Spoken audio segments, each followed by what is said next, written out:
And what we really want is to be continually connecting the child's behavior to the consequence without attacking or demeaning them. Yeah. Right? And to do that, we've got to focus on the behavior as the problem, not the child. This is one way that you can move away from punishments that don't really require the child to take responsibility for their behavior and get over into consequences that lead to real change in behavior.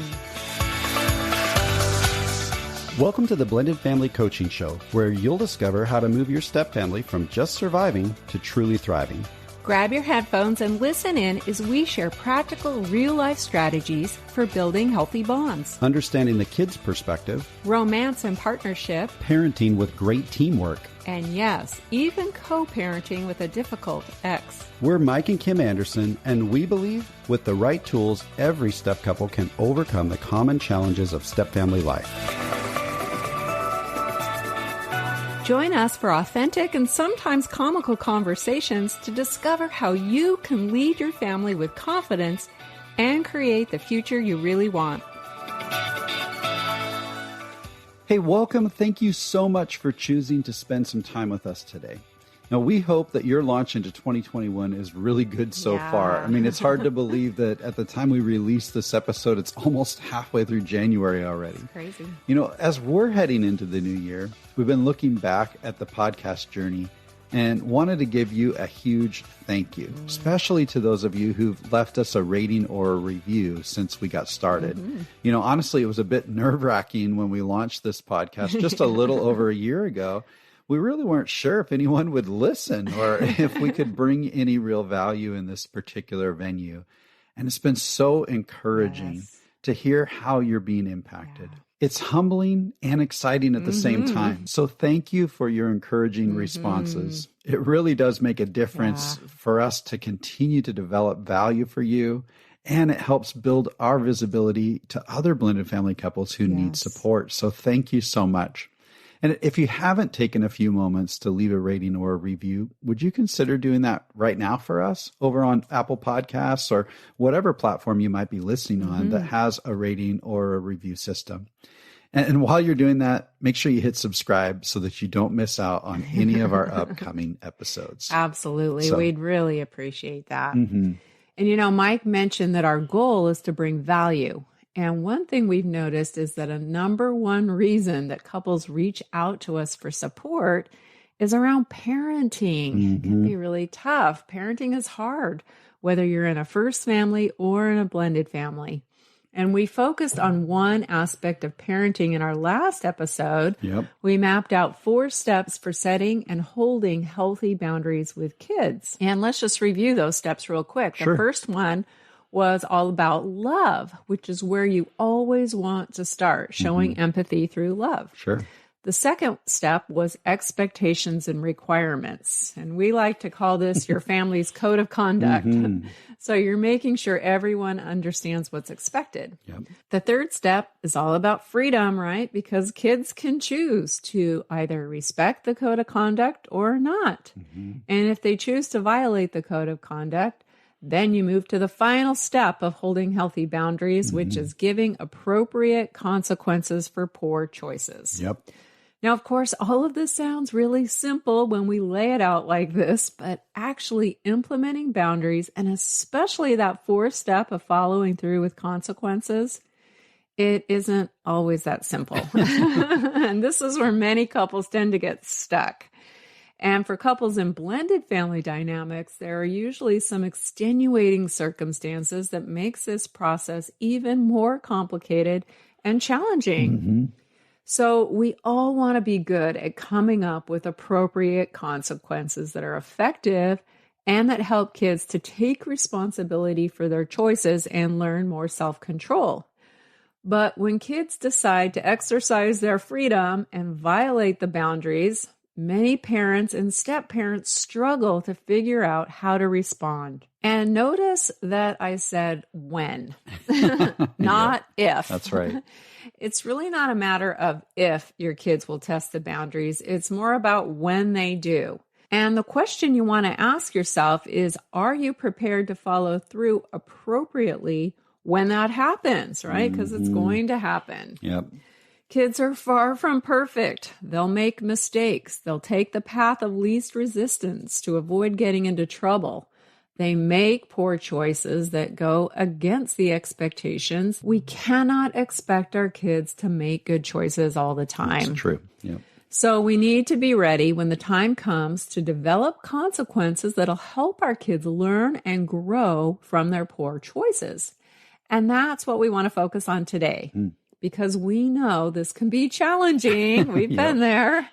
And maybe you've tuned in today hoping that we'll have a nice long list of consequences and ideas for you to draw from. Oh, that's not why we're here. No, sorry to disappoint. Referring to a list of possible consequences might seem really convenient, but it won't necessarily serve you or your kids well, because this isn't a one-size-fits-all parenting decision. That's right. What you need is a process that will help you develop effective and appropriate consequences that fit you as parents and step-parents, that fit the kind of family culture you want to develop, and most of all, that teach your individual kids the lessons that they really need most for the long-term success in life. That's right.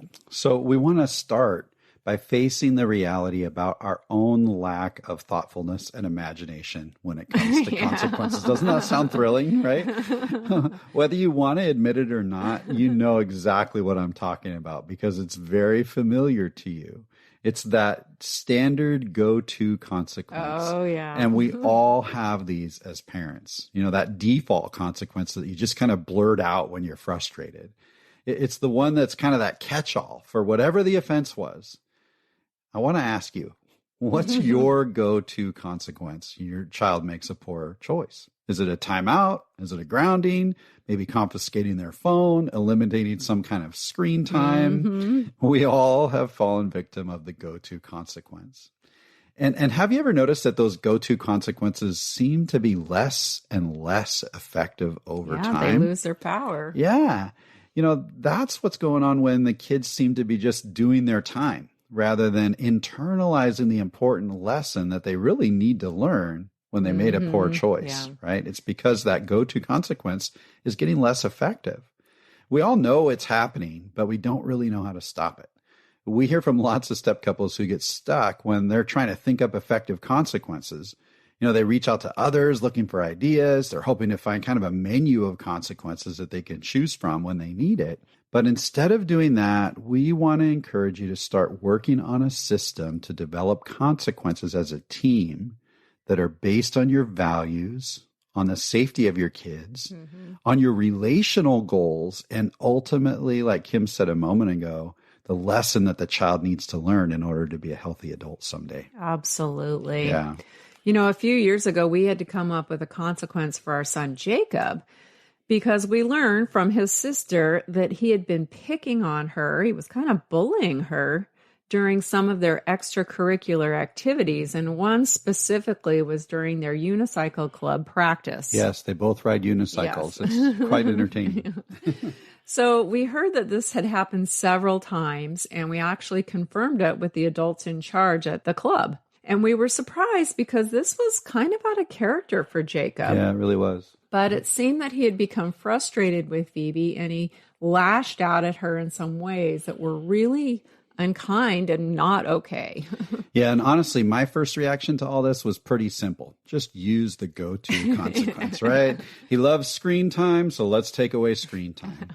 But the truth of it is, Kim did not want to settle for that. She took the time to think this through.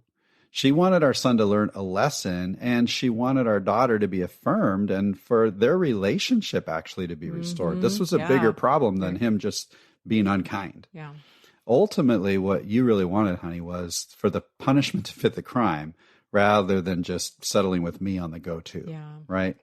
Well, thankfully, you took the time to think this through.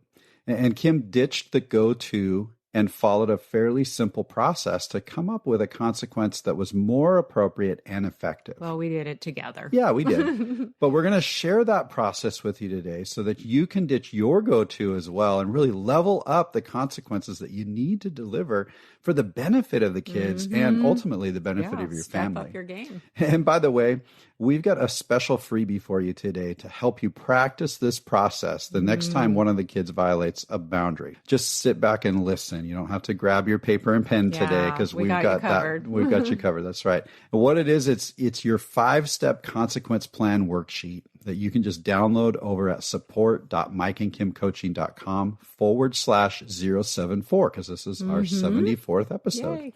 And of course, to make it really easy, we'll just link to it in the show notes for you. All right. So step 1 is clearly define the infraction. And I know this first step sounds pretty simple, but the reality is that kids can be exasperating. For sure. We often react to our kids out of our own emotion rather than pausing to clearly think through the actual infraction.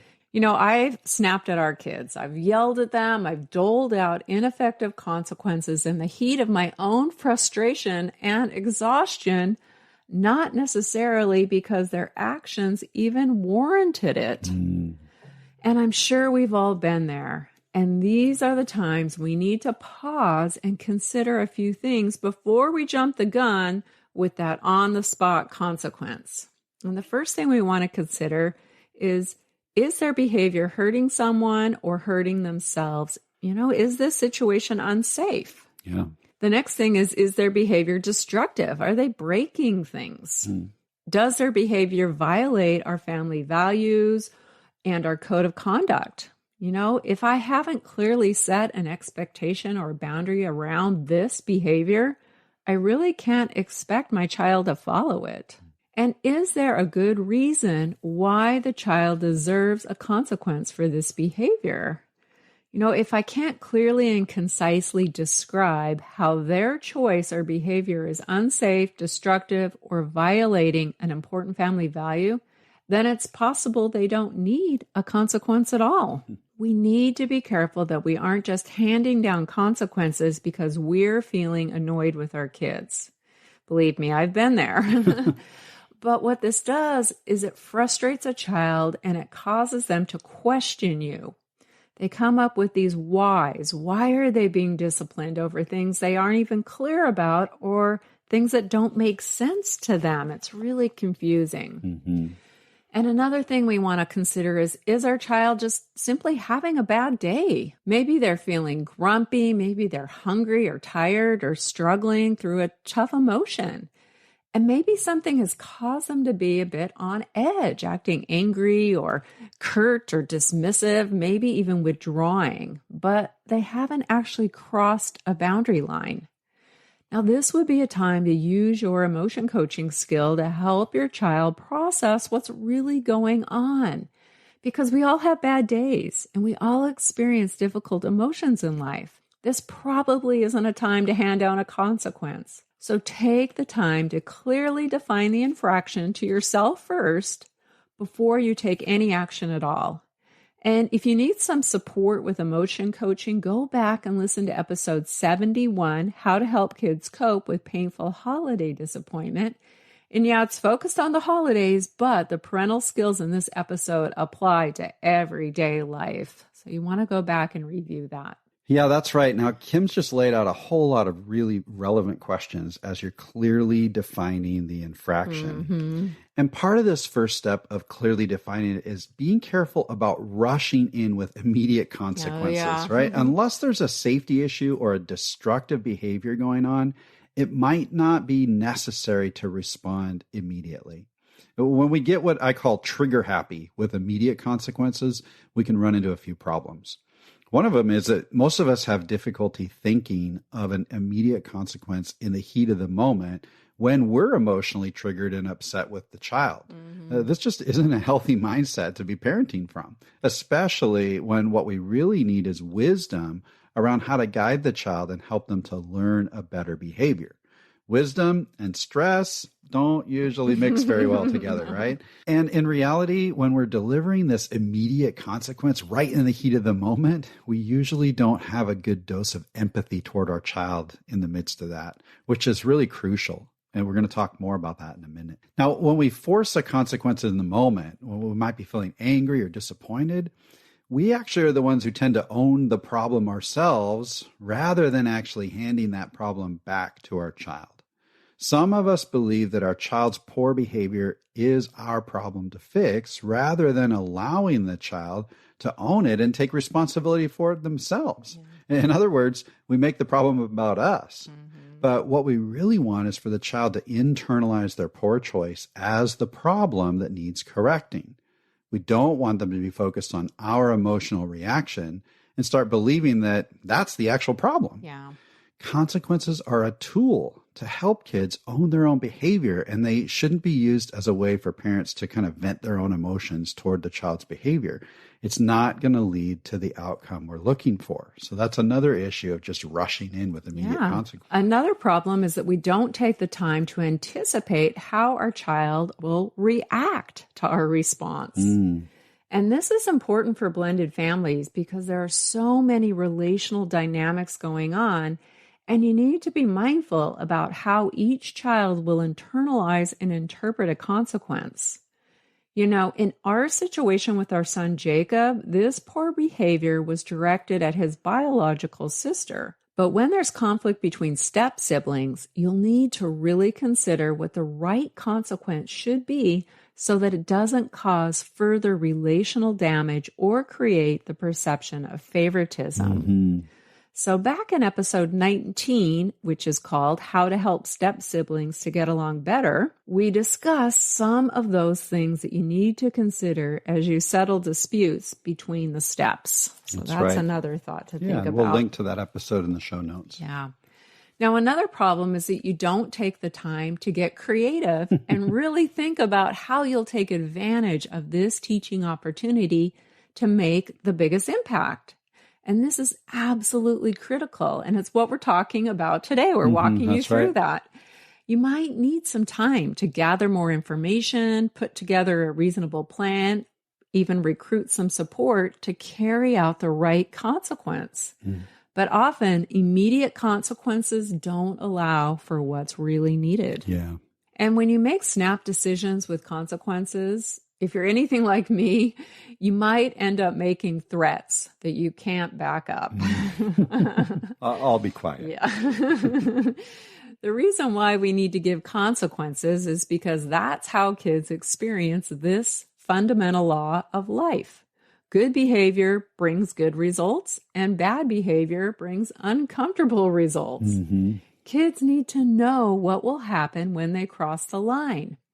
But if you state consequences without enforcing them or following through, what you're doing is you're training your kids to ignore you because your bark has no bite, right? In the long run, your kids won't learn anything and they'll most likely continue to make poor choices because they've learned from you that they really won't have to experience negative consequences or take any responsibility for their actions. So be very careful about making threats. That's right. And, you know, as we took this first step of clearly defining the infraction with our son, Jacob, it was evident that he violated our family's values of respect and kindness. So his behavior definitely warranted a consequence, and we knew that we needed to follow through. Yeah. But we didn't rush into it. We took the time to go through this process so that we could develop a consequence that fit both for him as an individual child and that fit the crime so that he would internalize the lesson that he really needed to learn. So once we clearly defined the infraction, then we moved on to step 2, which is to evaluate the natural consequences. Now, kids experience consequences in all sorts of ways. When they get into trouble at school, they might end up in detention. They could miss out on playing sports because of poor grades, or they may have to do some community service, right? Absolutely. That was the case with our daughter, Annika. She got caught for defacing public property with some graffiti, and she had a consequence of actually having to sand it down by hand or face criminal charges. Yep. So that was a natural consequence that she had to face. Yeah. I mean, it happens with teenagers. It happens with little kids. I mean, maybe they just broke their favorite toy because they threw it in the middle of a tantrum, right? These are all natural consequences. And the thing about natural consequences is they're not imposed by you as the parent. And the truth is sometimes that's enough for kids to learn a good lesson. Certainly was for Annika. Absolutely. I mean, natural consequences emulate the real world that they're going to have to face when they become adults. Kids learn poor choice equals undesirable result. That's a good lesson to learn, right? And the best part of a natural consequence is that you end up being the support person for them, not the person who's doling out the consequence. Yeah. So if a natural consequence is enough, then you can show empathy and actually be their advocate as they move through it. You don't have to pile onto it. Yeah. I was required to supervise Annika as she sanded down the gazebo. That's right. But I was the supportive role, right? I allowed her to do the work. She took responsibility because it was her choice to deface public property, and she needed to face the consequences. Yep. And when a natural consequence has been given, you want to ask yourself if the child experienced the painful reality of their poor choice. That's right. Consequences need to hurt or they don't have an impact on the child's future behavior. So that's something we want to consider. And in this situation with Annika, she had to work all day sanding down the gazebo by hand, and she was exhausted and she was disappointed in herself for the choice she had made, and she learned the lesson. And so we felt that that was enough. That's right. Yeah. But, it was a little different in this situation we described with Jacob. Yeah. We took the time to check in with the adult leaders over at the Unicycle Club, and we confirmed that he really was unkind and rude to his sister. So that was part of clarifying the infraction. It wasn't just coming from her. That's right. But we also asked how they handled the situation, and we found out that Jacob didn't really receive any consequences there. So there were no natural consequences coming from any other source. So that meant we were going to have to move on to the next step. Yep. Step 3. Step 3, which is exploring appropriate consequences. Okay. So we've defined the infraction. We've identified, okay, there's no natural consequence. Now we need to explore what's appropriate as we move forward. And honestly, this is where I got really lazy. I was ready to just use the go-to consequence and move on. Let's eliminate screen time for a little while. And then I guess I expected that would just nip this whole thing in the bud and he would have learned his lesson. But Kim did not settle for that. She took the time to think through several relevant considerations that would make an impact and really help Jacob to own his behavior and learn from this situation. So let's talk a little bit about some of these considerations. The first thing we want to consider is how can we make the consequence relative to the crime? That's tougher than we think. It is. It takes some creative thought. But effective consequences are relative to the choice. They cause the child to think about their actions and reinforce why they don't want to make that choice again. An effective consequence will do the teaching so that we don't have to resort to shaming or lecturing our kids, which they simply end up tuning out. You can think of relative consequences as in real life terms as much as possible, right? I mean, we know that if we show up late for work regularly, our boss isn't going to take away our lunchroom privileges. That's right. They're going to fire us. And we'll quickly learn how to show up on time at our next job so that we don't suffer those same consequences again. That's a great example. The real world operates on consequences, and consequences are different than punishments. Oh, say more about that. We've taken away screen time privileges from Jacob many times, but only when the infraction was connected to a violation of our boundaries or a poor choice around technology. I knew that losing screen time wasn't connected to Jacob's unkind treatment of his sister, and that this kind of restriction would be more of a punishment than an actual consequence. That's a great point. And the problem with punishing our kids is that when we punish, we provide them with a great escape valve. And it's an escape from the consequences of their action. They never actually have to think about their behavior when they're punished. They don't have to change their behavior. Their perspective becomes this: I'm being punished for what I did, so I'm getting it over with and doing my time. Mm-hmm. In a punishment scenario, the child is now focused on the punisher, and their anger is often directed at the parent rather than taking responsibility for their own actions. Now, this is really critical to consider for blended family couples, because if the child believes that the consequence was primarily driven from their step-parent, then they not only miss the point and miss the opportunity to consider what they need to change in their behavior, but the whole interaction also now drives a wedge in the step relationship. So this can get complex really quick, right?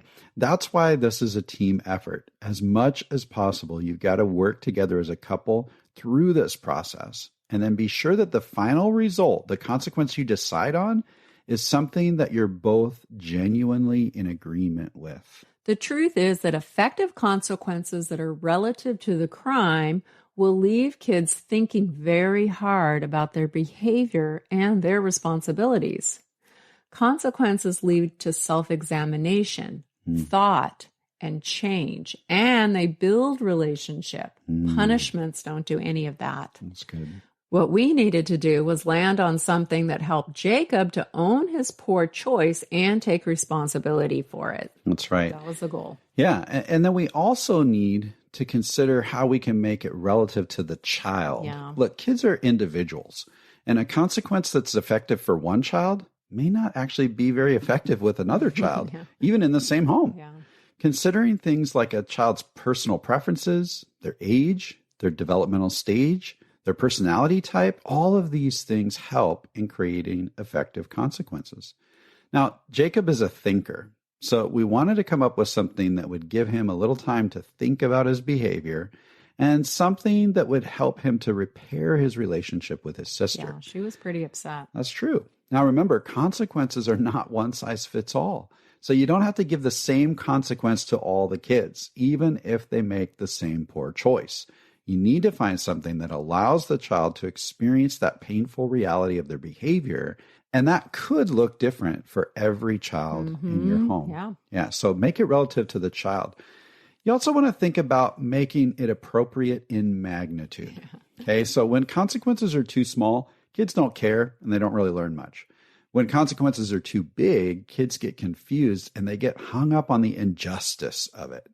They can stay focused on their anger toward the person giving the consequence rather than thinking about their poor choice and taking responsibility for it. So you really want to find that middle ground with what's appropriate. You can consider things like frequency of the infraction. How many times has this behavior happened? Is it a one-off thing or has it been a pattern? That can help inform the magnitude of the consequence you choose. Also, consider the child's attitude toward their behavior. Was it just a lapse of judgment? Or were they really intentionally defiant, right? How are they responding when they're called on it? Are they remorseful or are they more flippant about what happened and the impact of their choice? And of course, you're going to need to consider the risk of their behavior, right?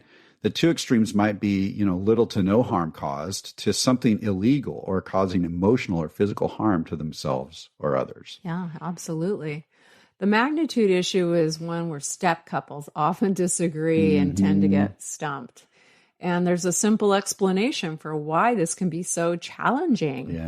Yeah. As one stepmom, Heather Hetchler, puts it so well, parents see their kids through the lens of love first. A step parent sees the child through the lens of responsibility first. And the view can be very different. That's right. And it's really common for this to play out when a child makes a poor choice and the bio parent tends to excuse the child's poor behavior or is leaning towards more permissive parenting. And the step parent is focused on holding the child accountable and correcting the poor choice, leaning more towards that authoritarian style of parenting. Now, bio parents sometimes struggle with guilt and fear when it comes to following through with discipline and consequences. And step parents tend to be more objective.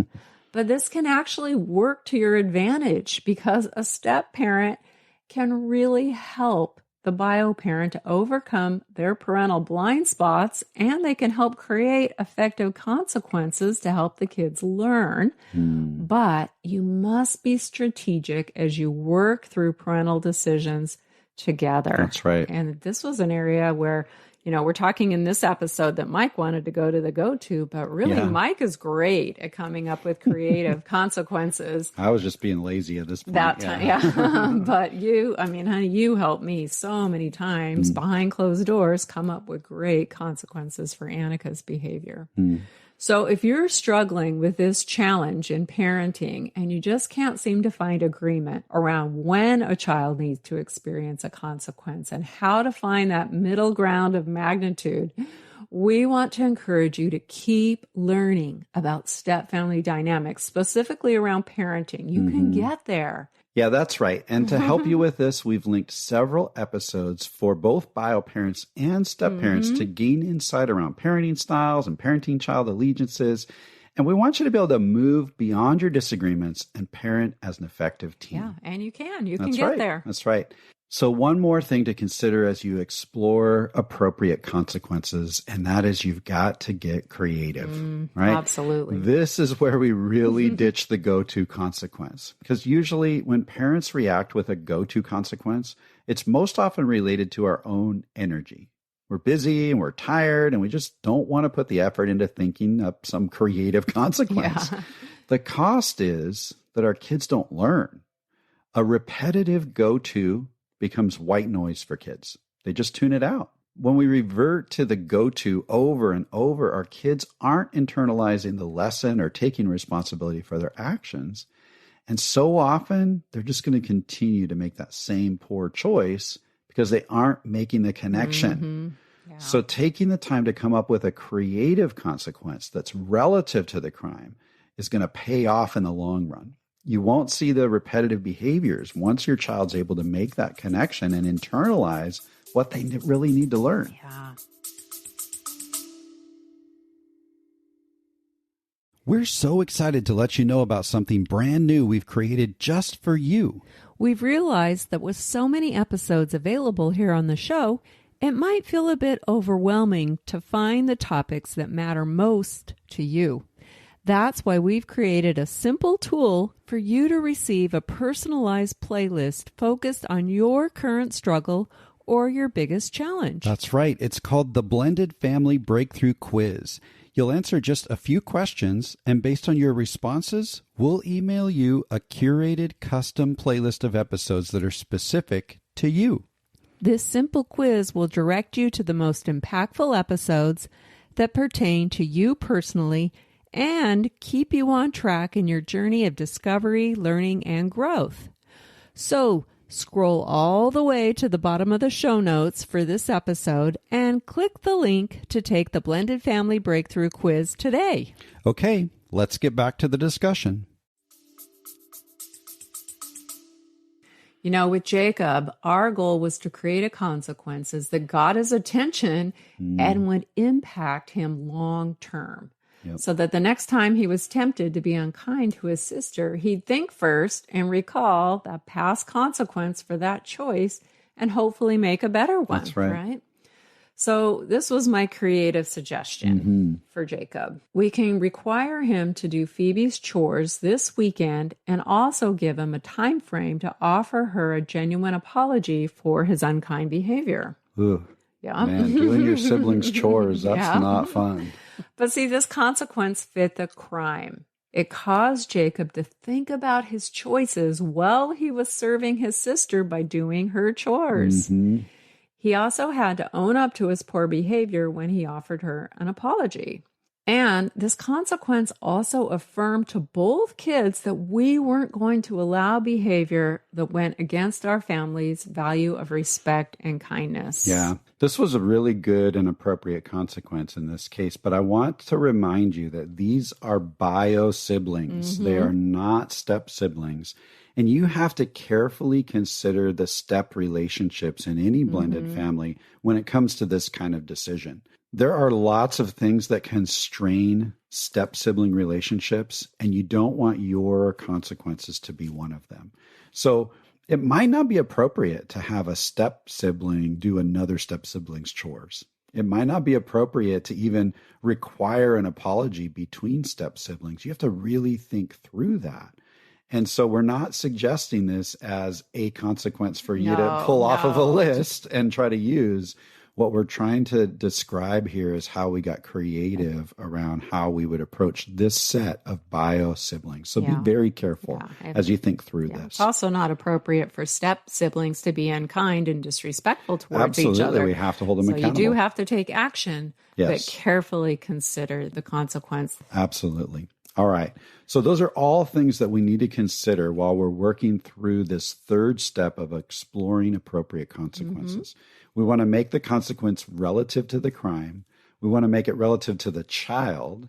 We want to make it appropriate in magnitude. And we want to get really creative and consider how we might steer away from those usual go-tos.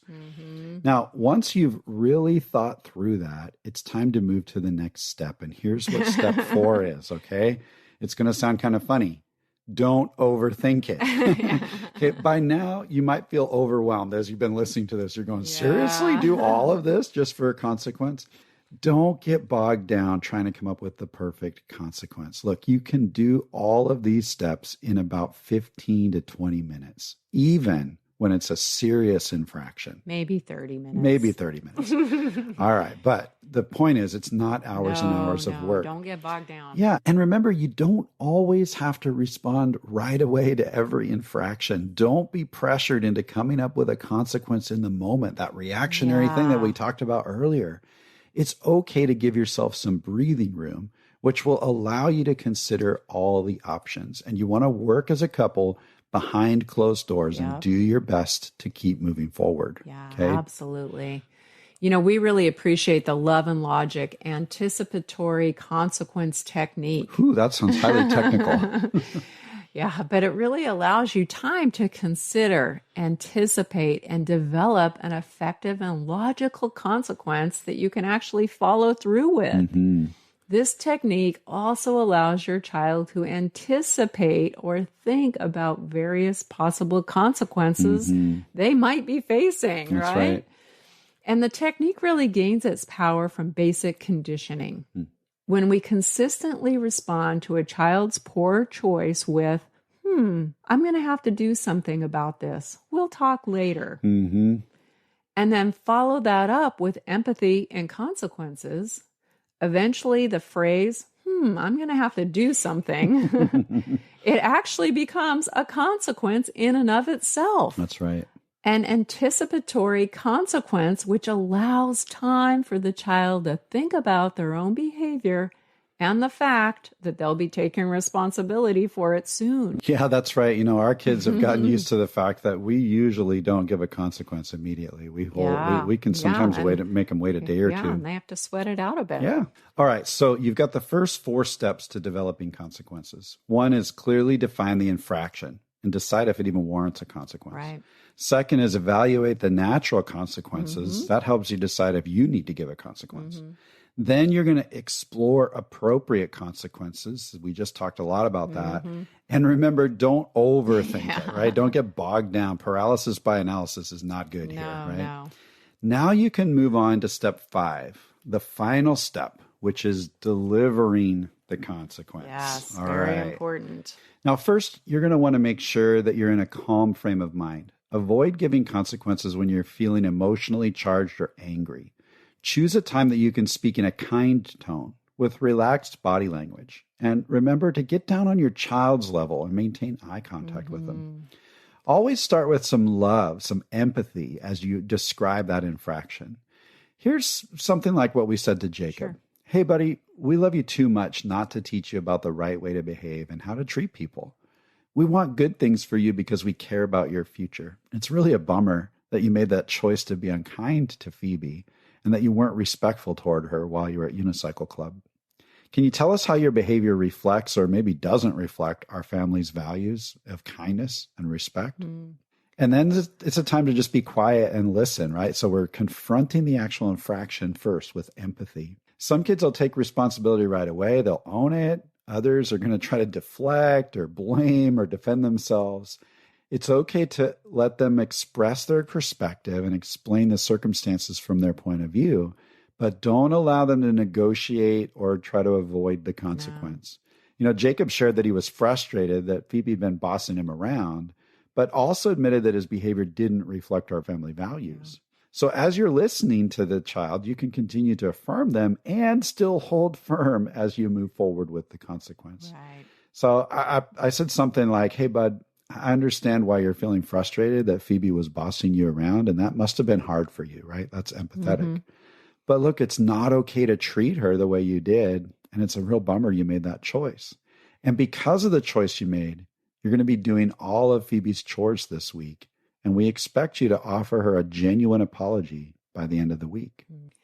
Now, you might be wondering why empathy is necessary when delivering consequences, and that's a good question. Yeah, it is. See, letting the consequence do the teaching, it just isn't enough. When a child experiences the painful realities of the consequence, we as the parents need to show up with empathy, our sincere and loving concern for them. And this is what drives the lesson home without making the child feel that you aren't on their side. Mm-hmm. So even while disciplining kids, you want to communicate that you are for them, extending unconditional love regardless of their choices. So listen to the difference between a consequence delivered with a dose of empathy versus one that's delivered with anger, frustration, and disapproval. And let's just use a simple example of a child lying to get away with something. We've had to deal with that. Yes. So here's an empathetic way to deliver that consequence. I'm so sad that you chose to be dishonest about where you were going today. It's a real bummer that you've broken my trust, and because of your choice, you're going to be grounded for a week. It'll take some time to earn my trust back, but you're a smart kid, and I know you'll make every effort to earn back trust. That's the empathetic response. Yeah. So listen to the difference with an angry response. How could you lie right to my face? You're grounded for a week, and I just don't know how I'll be able to trust anything you say now. Yeah. Wow. Yeah. There's a huge difference there, right? Absolutely. Think about it from the child's perspective, receiving that. That's right. And the reality is Kim and I have both chosen the angry words, that type of response. And we've done it way too many times. And what we really want is to be continually connecting the child's behavior to the consequence without attacking or demeaning them. Yeah. Right. And to do that, we've got to focus on the behavior as the problem, not the child. Let them know that you believe that they're capable of making better choices in the future. This is one way that you can move away from punishments that don't really require the child to take responsibility for their behavior and get over into consequences that lead to real change in behavior. The message you want to send throughout your delivery is, look, I want good things for you. I'm on your side. I'm sorry about what you're experiencing, and I know you're capable of making better choices in the future. Yeah. That's the basic message, right? In our situation with Jacob, he grumbled while he was doing his sister's chores, right? I probably would grumble too, right? The consequence was uncomfortable, and that was okay. We continued to show up with empathy, but we didn't rescue him from the pain or back down from delivering the consequence. Jacob was able to offer a genuine apology to Phoebe and take responsibility for his unkind actions. And honestly, since that time, he's actually treated her with quite a bit of respect. They've really developed a great friendship. It's a good thing. His behavior truly changed because he was held accountable for his poor choice, and he experienced a painful reality. As parents, we've got to follow through on these consequences. Ultimately, it's up to our kids to decide if they're going to change their behavior or not. That's that freedom part of setting boundaries that we talked about last week. But regardless of what they choose to do or not do, they need to be assured of the fact that you love them enough to teach them that poor choices lead to undesired consequences and good choices lead to positive things for them. This is how the real world works. And it's how we need to be training our kids as they explore these choices and they start to test the boundaries. Yeah, absolutely. Okay, now what we just described about step 5, delivering consequences, is true for parenting in every family. That's right. However, blended families have some added dynamics that we need to consider, right? Often step couples get derailed about who should be delivering and following through with the consequences. So bio parents, I want to talk to you. You are the safest, most well-defined parent figure for your kids, and you have the highest level of parental authority with them. Your kids can more readily accept discipline from you without the stress and tension that gets stirred up when a step parent attempts to administer discipline. This is just one reason why consequences typically need to be verbalized and executed by you as the bio parent. And, if this puts a knot in your stomach, you aren't alone. It's common, especially when you and your kids have been through a divorce. You want to protect your kids from pain. I get it. And, when I was a single parent, I was struggling with quite a bit of fear and some guilt, which kept me from stepping up to discipline my daughter appropriately. I failed many times to give consequences for behavior that really needed to be corrected. And of course, this carried on after Mike and I got married, and she ended up with way too much power in our home, and her behavior was unmanageable and sometimes out of control. Yeah. I'd lost my parental authority, and I felt paralyzed to reclaim it and do anything new. But eventually I realized that this wasn't the parent I wanted to be. And that allowing my daughter's poor behavior to continue wasn't best for her either. Here's what I've learned since then. Even though it might be really hard to execute consequences, it's an investment into your kids' future behavior and into their future as an adult. That's right. And you know what? Often it only takes a few good, well-developed consequences to change things around. So don't think it's something you'll be doing constantly. You're really choosing to take advantage of teaching opportunities and investing into your child's future. And as we discussed today, you can do this without being the bad guy. That's right. You can be for your kids as you follow through with consequences. So even if it hurts your heart to inflict painful consequences and to see your kids struggle with the aftermath of their choices, when they try to negotiate, when they push back or give you those puppy dog eyes, remember that you're the parent, and this is your moment to positively influence your child in a way that they won't be getting anywhere else. That's right. They need this. So hold firm, be loving, but don't back down. When you see that your child is hurting because of the consequences, remind yourself that you're doing your job well. Kids need to be uncomfortable. They need to hurt a little sometimes if they're going to learn, grow, and develop into responsible adults. Your kids will recover and come out the other side of the consequence wiser. They really will. And when that happens, you can celebrate a big win as a parent. Yeah, that's right. And, bio parents, what you're doing when you're willing to step in and be the consequence deliverer is you're protecting the relationship between your spouse and your child. The stepchild, step-parent relationship can be delicate, especially in the early years, and you want them to have that freedom to just focus on connection and not correction. Even in the later years, after I had already established quite a bit of authority with Annika, Kim's daughter, when there was a major infraction, which we actually had a lot of during those teen years, Kim almost always took the lead when it came to disciplining. This was years into our marriage. I was involved, especially behind closed doors, working with Kim through the process that we've just talked about today. But when it came to the delivery, Kim was in the lead.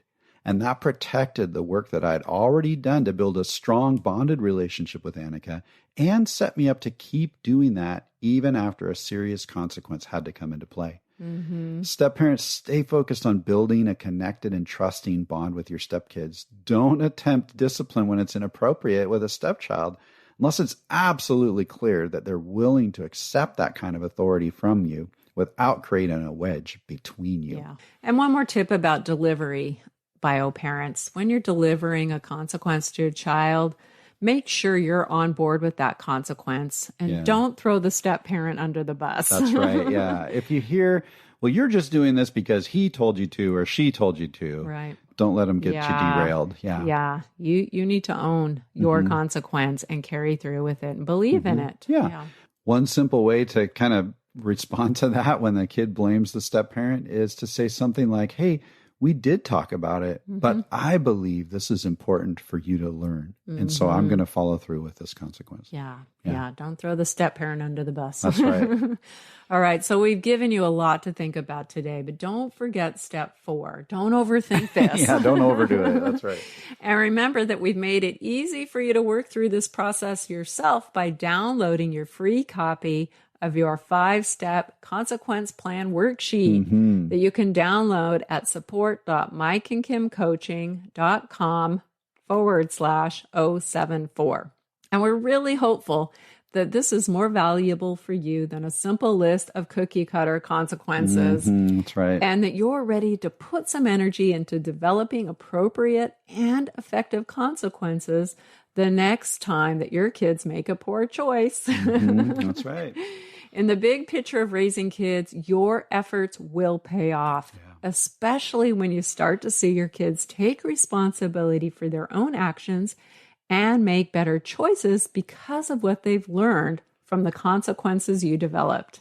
You probably won't get this perfect right away, but keep at it because imperfect progress is still great progress. That's absolutely right. Yeah. So, we've been talking about parenting the last couple of weeks, and next week we're going to continue a little bit of this discussion. Remember earlier when we talked about consequences being relative to the child? It's because each child is different.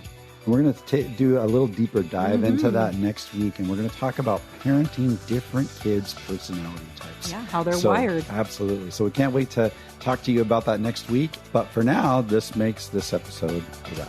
Until next time.